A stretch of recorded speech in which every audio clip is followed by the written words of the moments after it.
you should care, no matter what side you're on, above all, about how Americans are doing. And one of the main measures of how they're doing is how long they live. If you're dying younger, there's a problem. And a lot of them are dying younger.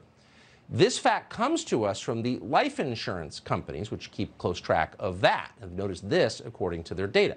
According to Scott Davidson, the CEO of One America Insurance, reported deaths in the age range of 18 to 64, those are the working years, were up 40% in the third quarter of last year compared to pre-pandemic and pre-vaccine totals.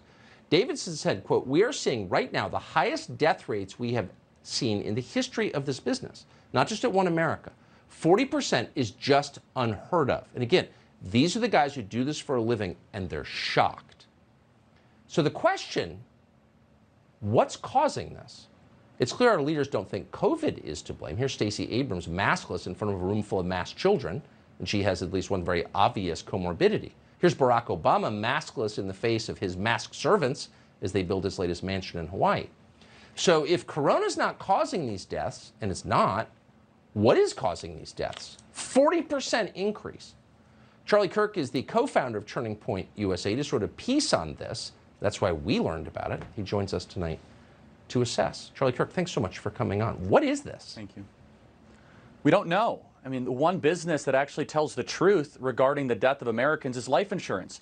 They have to get this right. They have entire teams of actuaries that study this data all day long. It's not the public health authorities that are warning this. It's a single CEO of a major life insurance company that says, hey, by the way, there's kind of a 40% increase in death. 10%, he said, would be a once in 200-year catastrophe. We have a 40% increase in death, and it's not because of COVID. And we deserve answers. And what's so amazing, Tucker, is that we've known this information and this data for a couple weeks now.